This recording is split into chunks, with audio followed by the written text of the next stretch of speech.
but not if you're bowling that full to Shivam Dube. গতবারের champion Chennai বাদ পড়ে যাওয়ায় ধোনির উপর অভিযোগ। মুস্তাফিজ লাইভে এসে একই বললেন। বিস্তারিত জানতে সম্পূর্ণ ভিডিওটি দেখুন। পুরো টুর্নামেন্টের মধ্যে মহেন্দ্র সিং ধোনিকে আজই সবচেয়ে বেশি দরকার ছিল চেন্নাই সুপার কিংসের। শেষ চারে উঠতে হলে রয়্যাল চ্যালেঞ্জার্স বেঙ্গালুরুর বিপক্ষে 20 ওভারে 201 রান তুলতেই হতো। আর সেই লক্ষ্য পূরণে শেষ 6 বলে চেন্নাইয়ের দরকার ছিল 17 রান। স্ট্রাইকে ধোনি। ইয়াশ দয়ালের প্রথম বলেই ধোনি হাঁকালেন ছক্কা। এক পলকেই ম্যাচ যেন চেন্নাইয়ের নাগালে। কিন্তু পরের বলে ধোনি আউট হতেই বাকি 11 রান হয়ে উঠল দূর পাহাড়। রবীন্দ্র জাদেজা শারদুল ঠাকুররা পাড়ি দিতে পারলেন না সেই পথ।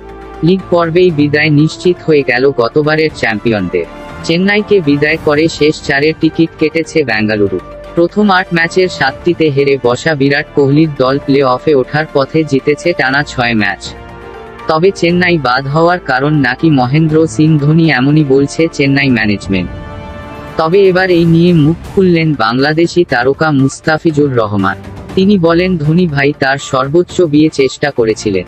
তবে যদি সেদিন চেন্নাইয়ের বোলিংটা একটু ভালো করতে পারত, তাহলে হয়তো চেন্নাইকে আজকে এই দিন দেখতে হতো না। ধোনিকে নিয়ে মুস্তাফিজের এমন মন্তব্য আপনাদের কেমন লাগলো তা জানিয়ে দিবেন কমেন্ট করে।